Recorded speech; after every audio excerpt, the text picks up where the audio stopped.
முன்னாள் முதலமைச்சர் கருணாநிதியின் நினைவிடம் வரும் 26ஆம் தேதி திறக்கப்படும் என முதலமைச்சர் மு.க.ஸ்டாலின் சட்டப்பேரவையில் அறிவித்துள்ளார். சட்டப்பேரவையில் பேசிய முதலமைச்சர் மு.க.ஸ்டாலின் சென்னை மெரினாவில் கட்டப்பட்டுள்ள கருணாநிதியின் நினைவிடம் வரும் 26ஆம் தேதி திறக்கப்படும் என தெரிவித்தார். புதுப்பிக்கப்பட்ட அண்ணா நினைவிடமும் வரும் 26ஆம் தேதி திறக்கப்படும் எனவும் குறிப்பிட்டார். கருணாநிதி நினைவக திறப்பு விழாவில் ஆளுங்கட்சி, எதிர்க்கட்சி என அனைத்து உறுப்பினர்களும் பங்கேற்க வேண்டும் என முதலமைச்சர் கேட்டுக்கொண்டார். சட்டப்பேரவை உறுப்பினர்கள் வாயிலாக பொதுமக்களுக்கும் அழைப்பு விடுப்பதாகவும் முதலமைச்சர் மு.க.ஸ்டாலின் தெரிவித்தார்.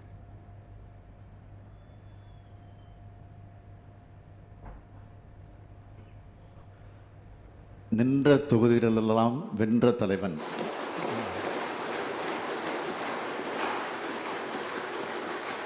நவீன தமிழ்நாட்டை உருவாக்கிய தலைவன் தலைவர் கலைஞருடைய நினைவகம் முழுமையடைந்திருக்கிறது. அது மட்டுமல்ல, தலைவருடைய நினைவு மன்றம் மட்டுமல்ல, தலைவரை உருவாக்கிய நம்முடைய தாய் தமிழ்நாட்டிற்கு தமிழ்நாடு என்று பெயர் சூட்டிய பேரறிஞர் பெருந்தகை அறிஞர் அண்ணா அவர்களுடைய நினைவகமும் புதுப்பிக்கப்பட்டு அது புனரமைக்கப்பட்டிருக்கிறது. ஆக அண்ணாவினுடைய நினைவகமும் தலைவர் கலைஞருடைய நினைவகமும் புதுப்பிக்கப்பட்டிருக்கக்கூடிய அண்ணாவினுடைய நினைவகமும் வருகிற 26ஆம் தேதி மாலை 7 மணிக்கு அது திறந்து வைக்கப்பட இருக்கிறது என்பதை நான் தெரிவித்துக் கொள்கிறேன். எதற்காக இதை நான் குறிப்பிட்டு சொல்கிறேன் சொன்னால், அந்த நிகழ்ச்சிக்கு அழைப்பதெல்லாம் அடிக்கவில்லை, அதை விழாவாக கொண்டாட நாங்கள் விரும்பவில்லை.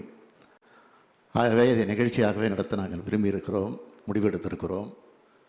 ஆகவே அப்படிப்பட்ட நிகழ்ச்சிக்கு இந்த அவையில் இருக்கக்கூடிய ஆளுங்கட்சி, எதிர்க்கட்சி, கூட்டணி கட்சி, தோழமை கட்சி, எல்லா கட்சியினுடைய உறுப்பினர்களும் அதில் பங்கேற்க வேண்டும் என்று சபாநாயகர் மூலமாக நான் கேட்டுக்கொள்கிறேன். தமிழ்நாட்டு மக்களுக்கும் உங்கள் மூலமாக அழைப்பு விடுத்து இதை நான் தெரிவித்துக் கொள்கிறேன்.